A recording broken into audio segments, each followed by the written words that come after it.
It's possibly why I have this podcast is to hear myself talk. And the number one complaint that we get from clients, or that we hear about other law firms, and that in the entire legal industry, and you'll notice about grievances and all the problems about lawyers, about people complaining about their own lawyers, is by far well more than half of all those complaints are the lawyer didn't listen. 1, 2, 3, go. Jennifer Hardy Har Har. Believe it or not, welcome to the Lawyer Dana Show. The Lawyer Dana Podcast. Wow, we have a lot to talk about. And we're going to do it right after this. Welcome to the Lawyer Dana Podcast. Well, welcome to the Lawyer Dana Show, Jennifer Hardy Har Har. I know. All right. Har har. It's my lovely co-host. Lovely co-host. All right, so wow, we have a lot to talk about, and we're trying to figure out what we talked about first and what all we want to do. You want my story, I want your story. We want to talk about everything, and we want to decide if we're going to name this the Walt Brittany Show. We have a story behind We'll tell the story about the Walt Brittany Show, and it's because I'm Brittany, but I also like to go to Disney World. And I realized I need to be less Brittany and a lot more Walt.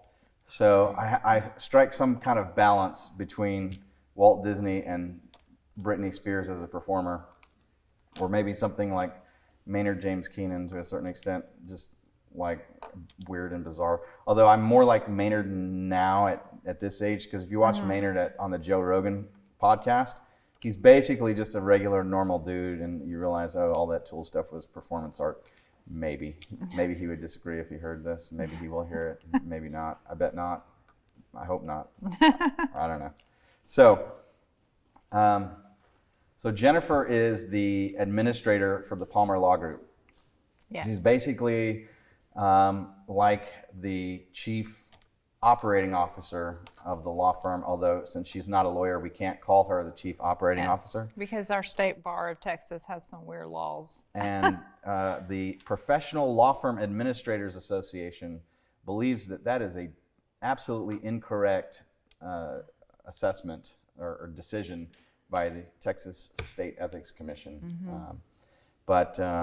So that's fine. So we call you administrator, which it's fine. Right. But essentially, you're like the personnel manager and sort of manage the business and those type of things. And your history is that you worked at Bob's Steak and Shop House in the Omni Hotel. And that Bob's, because I've been to all the different steakhouses around, and you and I both have deep history in Dallas steakhouses. Right. So Dallas, Texas, the center of steakhouses. Like, Oh, yeah. we're known for steaks in Texas, right? So, Oh, yes. And Dallas, Texas, you were the general manager of arguably the best steakhouse possibly in the world. Well, that's a huge compliment. But I think so, and it was excellent. I mean, and the service and everything about that steakhouse was absolutely excellent. And I worked at Three Forks as a manager, and we'll save that story for a different podcast and a different show. And when Three Forks was, at the time, was 1,000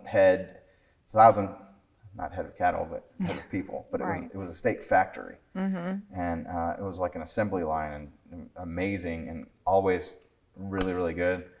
But I would say that the Bob's, when you managed it, was better. And you were always the ideal of what I look for as an entrepreneur who happens to be in the legal field for doing your position. And I had other restaurant managers who, one of them I did have in that position. He was excellent.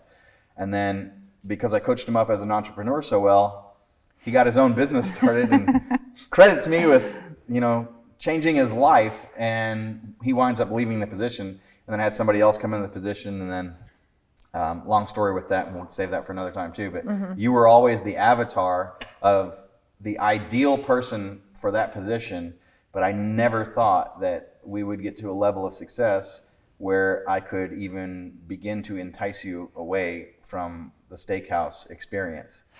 And we luckily did that. In August, you kind of like dabbled in it a I little dabbled, yes. bit. And then in November, you finally resigned at Bob's. And No, it came was on October. October? Yes. And then, and you came in full time at Palmer Law Group. And that's a funny story too, because I wasn't even going to come to Palmer Law Group. I was going to go Starbucks. And then I had this conversation with her. I was like, so I want to go to McDonald's versus Yeah. come to Bob's. You're like, I'm Bob's. And I was like, what? And you're like, you're going to McDonald's. I'm like, it's Starbucks. And you're like, I have better coffee. You have to come work for me. yes.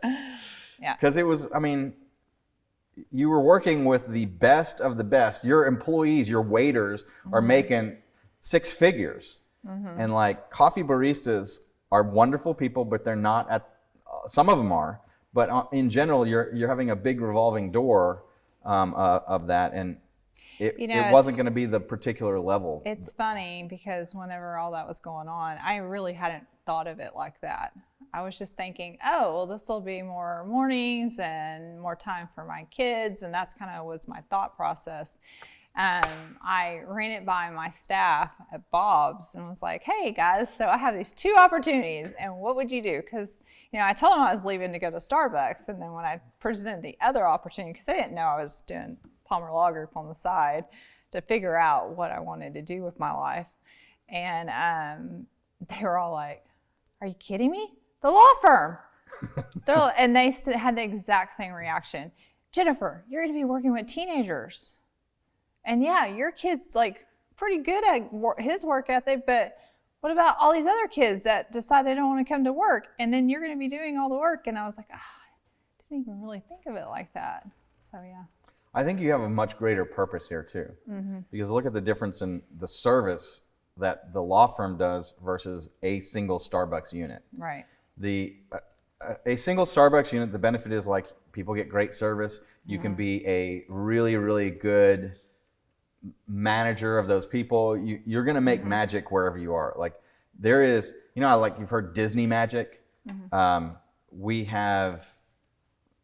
There's Jennifer's magic, and Jennifer's magic for the things that we do at our law firm.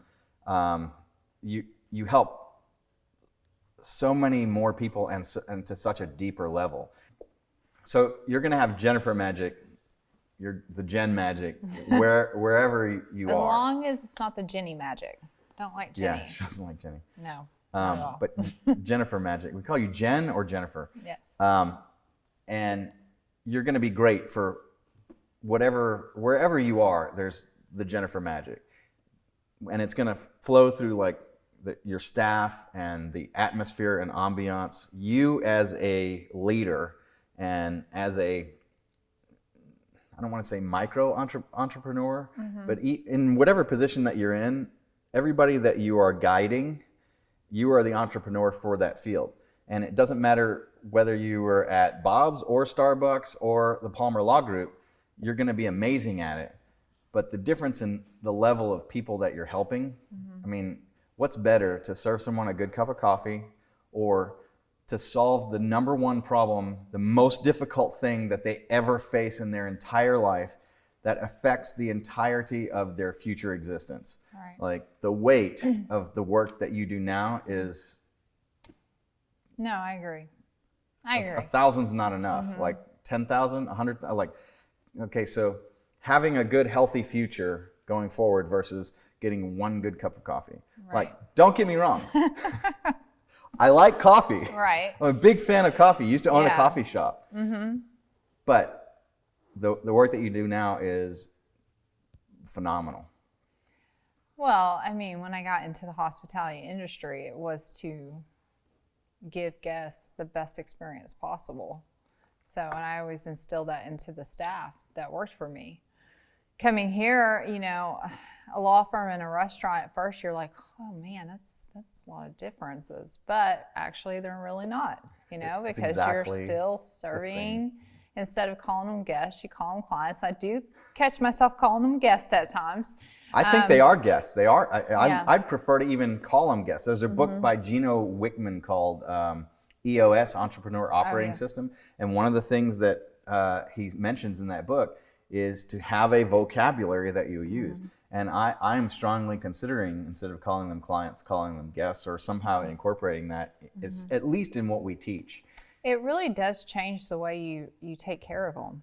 I mean, you know, in the restaurant industry, you never wanted to hear people call them, you know, instead of calling them guests, they would call them like a customer.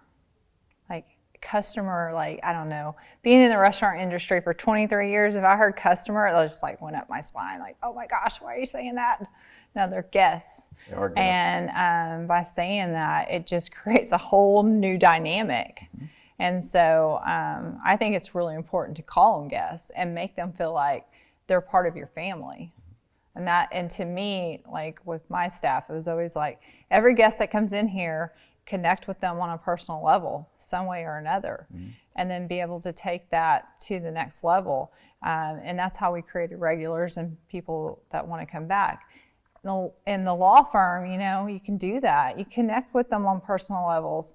And sometimes it's just listening to them. Most of the time it's listening. Yeah, it's not, they don't need to hear every feedback about what you think they should do or what they need to do.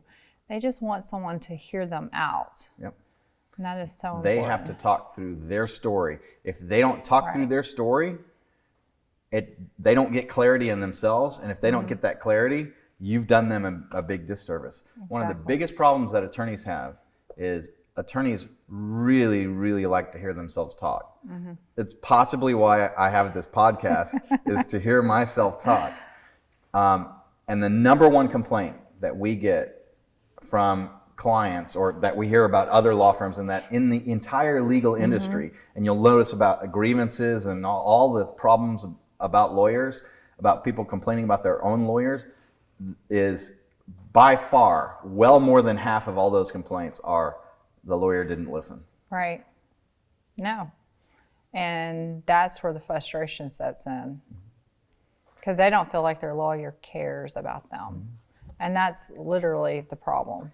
And one of the problems that the lawyer has with that is most lawyers are pretty quick thinkers. And quick thinkers are drawn into the legal field, and quick thinkers are prevalent in the legal field. And usually a client starts saying 2 or 3 words and you know exactly what they're going to say, because you've heard it hundreds of times or thousands of times. You know exactly where the next thing is going.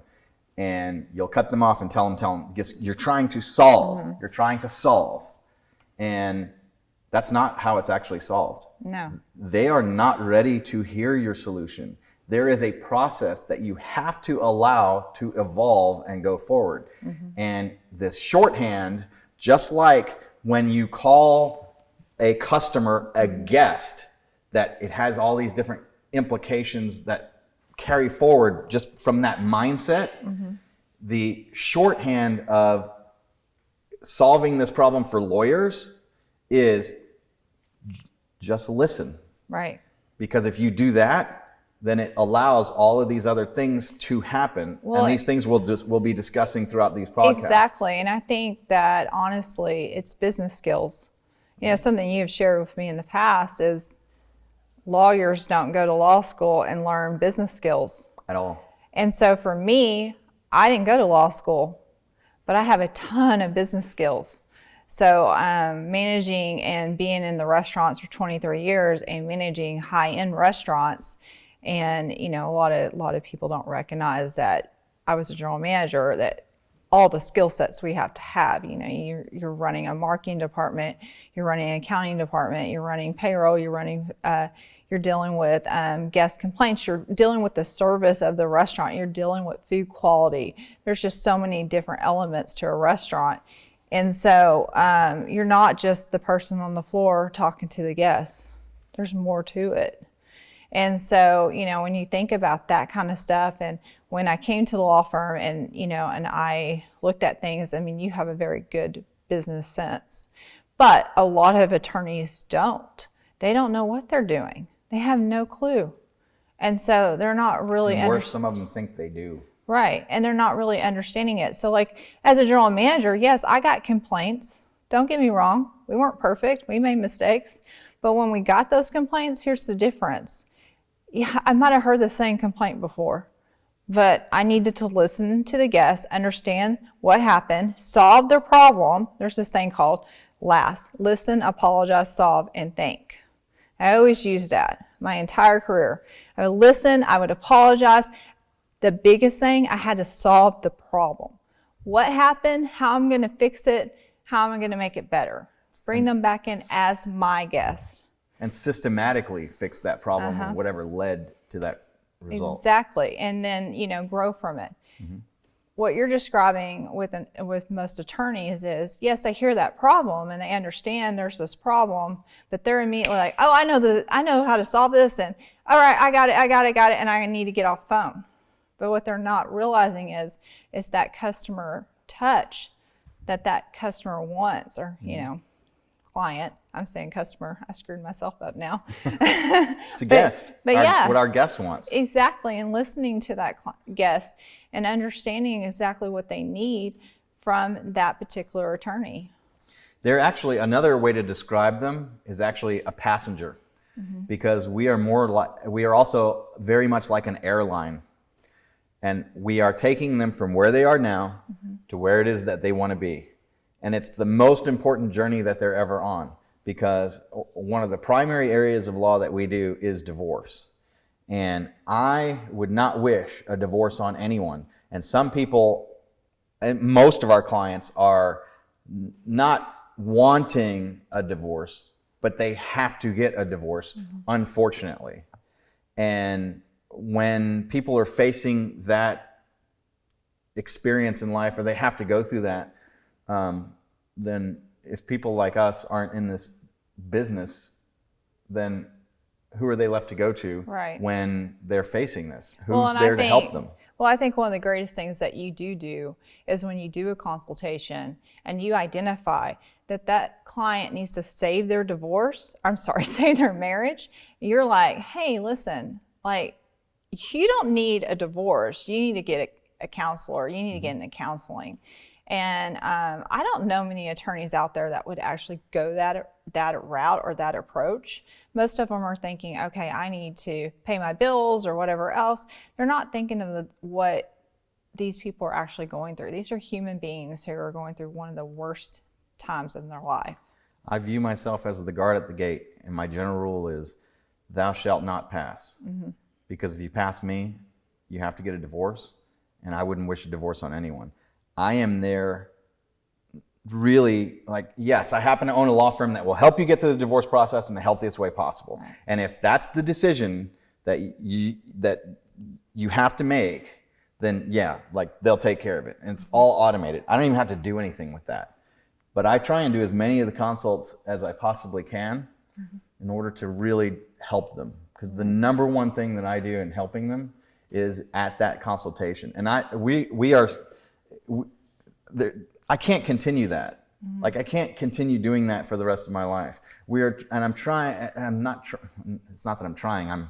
We are instilling and teaching, and that's also another point of this podcast, is to teach the world the better way, and to teach the people that we employ and train how to replicate and do what I do when I'm in that seat with we call them potential new clients. Right. But it's a person whose life is in my hands to save. Right. And what I realize is, if I try and do this manually for as much as my human flesh and body can manually do, then I have failed in life. Because I'll help a tiny, tiny little segment of the population magnificently well.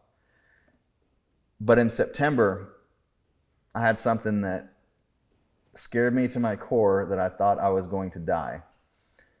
And I was already working to try and change the industry, to do things the better way that we have learned how to do it. But it's even that much more important. And thankfully, I have solved my health issue that would have taken my life in a very short period of time. And I've solved that, and I'll talk about that in one of the podcast episodes. But now I know I'm going to be here I've probably actually extended my life. Like I'm looking at maybe 110 years, 140 years, somewhere in there total, not additional. But we'll see. I think with the medical advances, it could be there. Possibly. And a lot of it is state of mind. That is So true. everything is mindset, and you'll learn that through the podcast. The more time you spend with me. But my mission is even that much more important now, because it's my mission in life to change the way that people approach the divorce process. Right. That's one of many missions that I'm capable of. And there's a parable of the talents in the Bible. A talent is actually a coin. That's where the word comes from. And there were three brothers. I haven't read this in a while, but I know the point of the story. And I didn't know I was going to talk about this. This is all very free form. We talk on the podcast. It's Joe Rogan style, and we'll see. Maybe I'll be on Joe Rogan's podcast. Maybe he'll be on mine. We'll see. Joe, that's an invite. We'll see you soon. So, and he's in Austin. We're in Dallas. It's not that far. Not far. So, the one son was given one was given 5, and one was given 10. Or maybe it was 1, 3, and 10 or something. And the one that was given only 1 talent buried it because he was afraid to lose it. And the one that had 3 grew it a little bit, and the one that had 10 grew it massively. And there's another blessing that's in the Bible that is to those who have much, much will be given. And I suppose that's a blessing and a warning. It's an element of wisdom, talking about how to describe things. Because I'm very big on descriptions, and if you've ever, whether you love him or hate him, Jordan Peterson has at least one, he's probably got multiple, but one element that he speaks of, which is speak extremely precisely and accurately, and that way you're clear and very well understood. And that's kind of been a theme even of talking today. Do you call someone a customer, or do you call them a guest? Exactly. Do you call them a passenger? How do you think of them? Because how you think of things and what your mindset is will determine and dictate the way that you handle them and the actions and things that you take. And that's one of the best things about our brand of Soft Divorce. It's exactly the same type of thing, but it immediately communicates what we really believe in. Well, what is soft divorce? Because I know what it is, but people listening do not. So I never thought I wanted to be a lawyer, and after I went to law school to complete my business training. And law school does not do anything regarding business training. It doesn't teach you how to run a business at all. It teaches you how to set up a corporation, teaches you all the things you can be sued for, scares the hell out of you as an entrepreneur, and makes you, after 3 years of hazing, not want to do any kind of business or whatever. And I was completely exhausted and whatever. And I didn't even take the bar exam straight out because I was dead set I'm not going to be a lawyer. How many years did you wait to take the bar exam? Oh, it was like 18 months worth of my dad nagging me that I couldn't stand it anymore. I was like, fine, I'll take the test. Whatever. I went into did a sales job and was just trying to sleep and relax, and I didn't know what I wanted to do after law school. It almost killed me, because they say you're not supposed to work more than 10 hours a week in law school, period. And you're not supposed to work at all your first semester. And how many hours did you work? 35 hours at a minimum, 52 weeks a year, and 35 to 45. And my third semester, so there's 6 semesters, right? One, and then you can do some summer school. And I think I did summer school both summers. I could have graduated in 2 years. They just wouldn't let me. It's a racket. Oh yeah, they want some So money. they need they want my government money, right? And with the maximum government loans, I had tuition plus or minus $500. Some semesters I might have been over, some semesters I was under, something like that. So on the first day of law school, I was dead broke, and I had a drum set that was at my dad's house, and I had a 1984 300ZX that was worth, let's say it's $2,500 to be generous, maybe $2,000. Maybe I could have sold it for $1,500 on I need to sell it in the next few days. Right? And the passenger side door, the driver's side door didn't open. I'd had to crawl in through the passenger side. Oh my gosh. So, and everything that I owned was in that car. And I basically was dead broke, and so I went and got a waiting tables job again because I had waited tables earlier in life. So my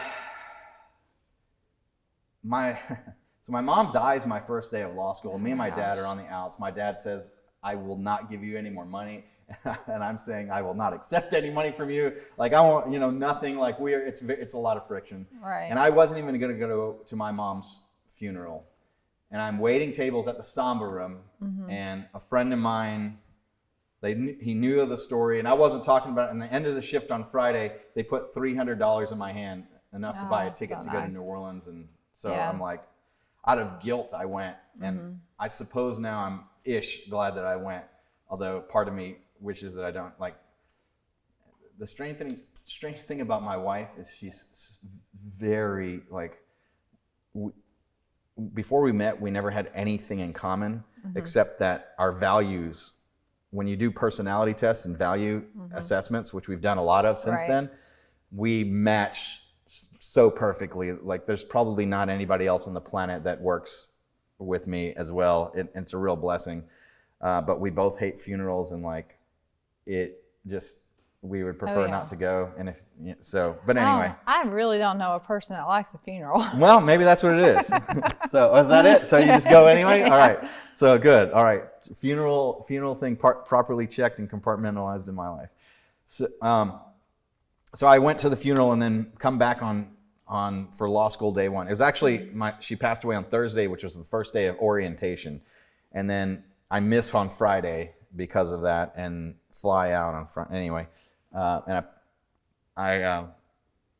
on the first day of law school, I didn't have the money for books. So I sat on the floor of the bookstore and read for my first assignments. And basically I had this sweetheart deal where I was living in a hotel for $100 a week. Because I knew the restaurant manager from there, and they were like, hey, they give us a room block and you can have one. It's like, okay, great. So $100 a week. So on Friday, I would earn the $100 and be able to pay my rent. And then on Saturday, I would earn $100, and then throughout the rest of the week, add to that money and be able to afford I don't know how much books were, but it seems like they were probably $150 a book. So I was like, slowly over time. So it took me weeks to be able to get my books. And in the meantime, like, Dr. Phil's son's going there, has 2 Lamborghinis at the time. Right, so he actually was a year behind me, but that's the level of everybody. I think I was I wouldn't say I was poor, because there's a difference between poor and broke, but I was broke. Right. Right. I was like, but I was making it, and I didn't care. Like, it was fine, right? Yeah. And I was there to train myself to be an entrepreneur CEO, and because I wanted to know what the lawyers know, and if I ever have to hire an attorney, I want to be able to assess whether they're doing a good job. And I wanted to know who the lawyers were that you should hire. And I figured if I knew those 3, that's actually proper training to be the CEO of a company. And I thought it was going to complete my business training. Law school does not even begin your business training. It's a 3-year hazing. And if you make it through, then they'll give you this degree. And I could have graduated in 2 years, saved 2 classes of writing papers, because I was not there. I wanted to have the trophy on the wall. It only became about that. I really couldn't care less on my 3rd semester. I thought about dropping out, but I was like, no, because the credential might impress some people, and I've already done it this far, and but I'm never going to be a lawyer for sure. I'm not taking the bar exam. I'm not going to be a lawyer. Right, Lawyer Dana podcast. There's a connection. So I finally get the thing on the wall and do that. And I go 18 months with my dad. Like, he and I have made up during the time, and he's just nagging. Dana, you've taken the test. The longer that you just take it, you already got the law degree. Just take it. And the longer that you wait, the worse that you're going to do. And you're going to forget. And I'm like, fine, okay, I'll take the test. And so I went to Three Forks, and I walk in and I'm like, okay, so I waited tables at 4.5-star restaurants all through law school, and I'm I've got a law degree. I am a top-notch person. I will be the best waiter that you have at this restaurant, but I'm only going to be here for 6 months, so that's the deal. you know? And really when I think about like how I presented that, I'm sort of surprised that they hired me, because I was like, who does this guy think this guy, like arrogant jerk comes to mind as whatever. I think I may have presented it more humbly than that, but that was kind of it. And I interviewed with Jeff Osborne, who is a great friend of mine now, and Jason Campbell, who's a great friend of mine now. And Jason comes back and he's like, well, I think we want to go ahead and hire you. And my first thought was, of course you want to hire me. I'm God's gift, you know, whatever. So, but I didn't say that. I think I was like, oh, thanks, you know, and I think probably within 2 months, I was the closer and trainer and doing all that. And for 6 months, all I did was listen. There's these things called the PMBR CDs for like bar prep, and there's like 34 of them or something. And all I did was listen to those, and I didn't listen to any music or whatever. And essentially, I had those 34 CDs memorized.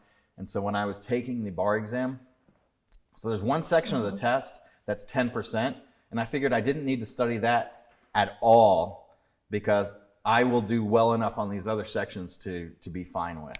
Right. And there's this multiple choice section. It's 100 questions in the morning, 100 questions in the afternoon. And they say, you're going to know 50 of them. You're not going to know 50 of them. And then if you get 100 of them down to a 50-50 guess, then you'll pass the exam. And when I took the exam, there was 2 questions that I thought I was 50-50 guessing on. The other 199 or 198, I knew the answer to. Holy crud. And there's only one of my classmates that I've ever known that got a higher score on the bar exam than I did. Okay, so I take the bar exam, I get back, and most of the time when people they say the worst part about the bar exam is the waiting. And I was like, if I'm gonna do this, like, I don't wanna have any worry about whether I passed it. I'm only gonna do this once, like, and if I'm gonna do something, I do it right. I'm thorough, like, there's gonna be no question. Right. I knew the morning of the exam that I passed it before I took it. Like, I knew, certain. When I was in 5th grade, I did a coloring contest. That was the last time I was as certain of anything, even through all the competitions and things that I did in music and sports and things through high school. And a lot of times in music, like, I knew. There was one time where I auditioned for all region band, and I was the first one of the day. And I walked out, I was like, I knew it. I know I've got it, you know. But I knew I won that coloring contest in 5th grade, and I knew I passed the bar exam. There's no question. And I thought it was so easy. I was like, well, I'm going to go ahead and take California. So I'll do, because I was like, I'll do Texas, California, and New York, and I'll go into entertainment law.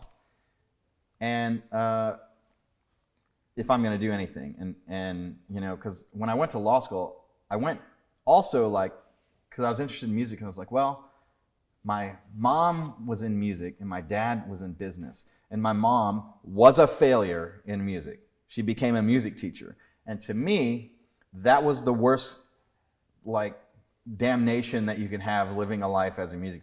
I did not want to do that at all. And I had been doing some music teaching, and it's just, no. It's kind of like in law school when I was taking a class that I had to take, and I wasn't interested, I'd get a C. Right. Which, by the way, in SMU, it's about class average. Right. Or if there was a class I was interested in and liked, like entertainment law, I think art and antiquities law, intellectual property, negotiations, A. Best grade in the class. And if I'm interested in things, I do great. If I'm not interested in things, I hire people to do those things. And in the Palmer Law Group, we've hired people to do absolutely every aspect. We've broken it down to all the things that need to be done. And I can either choose to come in and be additive to that, or, as you can probably attest, sometimes I am like, I need to stay out of that, because the people that I've hired to do this aspect, that are focusing and specializing in this one aspect of whatever it is, they do that better than I do. I am very much big picture, look at the forest, and make CEO type of decisions. I have crafted and trained myself to be a CEO, as opposed to the people that I don't even know how to e-file anything anymore. Right.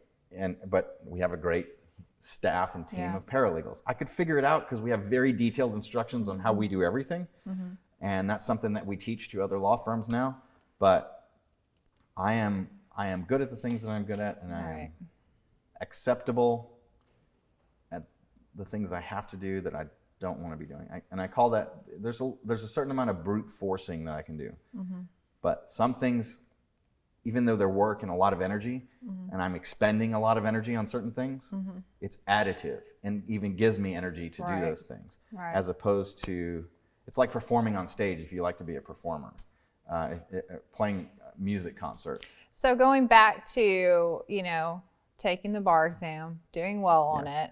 So on the first day that I got back, the first day I got my law license. Well, before that, people were constantly coming up to me, especially in the restaurant, like, Dana, you're a lawyer.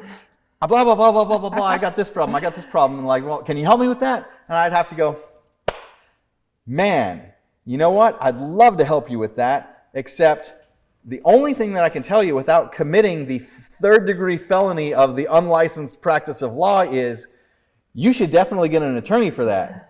But if you want to wait until I get my license, I'd be happy to help you with that. Ha, ha, ha, just kidding about that part. The first day I got my license, I got my license on August 26th, 2006. I had to open the law offices of Dana C. Palmer on September 1st, 2006, like 4 days later. And I had to pick out that name because, I guess I have to put a name on this pleading because one of the guys at the restaurant begged me to help. And the first case that I took was a child custody case where the child was basically stolen from one parent by the other. Gosh. And I was like, all right, well, and so I had to come up with a name of the firm. So, but he asked me to do that, and I was like, all right, well, I'll do that for you today, and then tomorrow I got to go figure out what I want to do with my life. I haven't thought that far ahead. I've just been trying to struggle and make it day to day, and I still suffer in burnout. And at one point I had a hypoglycemia, and at least that's what the doctor said. But the experience that I had was I was taking someone's order at the bar at this restaurant called Jeroboam that I worked at, and the world goes. And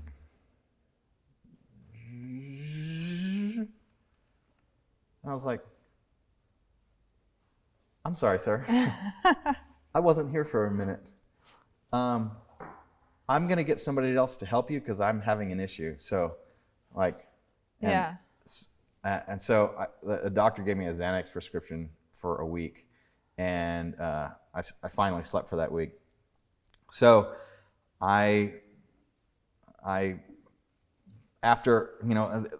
the second day after that, it was somebody came up and was like, hey Dana, my wife and daughter got into a car wreck. And the next day it's like, Dana, Frank is in jail. We got to go get him out. I'm like, Dana, hey, I want to open this business or whatever. So after about 6 weeks of every day is like, all right, I'll do that for you today. And then tomorrow I got to go figure out what I want to do with my life. I was like, I guess I own a law firm. And my niche was anything that anyone who works in a law firm, or who works in a restaurant would need, from the dishwashers to the owners. Because I studied all this stuff, it was all the stuff that I studied and wanted to learn how to do, which was real people, real world stuff. Right. Things that I thought I might personally need. Because I also studied a lot of the criminal stuff. I wanted to know, what can the cops really do? And what fears do you really have to have? And how does this really work? I went for the knowledge. Right. And I was like a sponge. And I had a professor, Martinez, and he for civil procedure, and he goes, education is the one thing that people are willing to not get their money's worth. And I was like, not me. I'm actually paying for this. And I was here everything. I went to every lunch. If there was a speaker, every single day I went to the free lunch. 2 reasons. 1, I wanted the knowledge. I'm like, I am not wasting my time. I'm sucking this in as a sponge. Right. And 2, free lunch. And I would also be the last one to leave. And I would take every piece of whatever leftover food or leftover pizzas. And a friend of mine would bring over pizzas if he went to one. And so that's how I ate. And I was notorious for at work going, hey boss, what do I need to do to get a free bowl of soup tonight? And I was, for all the different waiters, I was working this angle. Hey, $5, I'll do your side work for you. Like, I would wind up doing like pretty much all the side work, or half of it or so, almost every night. And I would get the last table. So like I'm usually making more money than everybody else because I'm pulling more tables. Right. And sometimes they had to check out with me, and I'm like, all right, well, water my tables and then, polish 50 of silverware, and then I'll let you go early. And they were like, can you get me out a little early today? Absolutely. That's one more table for me. Yeah. So take me to soft divorce. Let's do this. We'll save that story for podcast number 2. All right. So I'm Dana Palmer, the Lawyer Dana Podcast. Hit subscribe, smash that like button. It really helps us out when you do that. And we really appreciate your support. Thanks for watching episode number 1. The Lawyer Dana Podcast.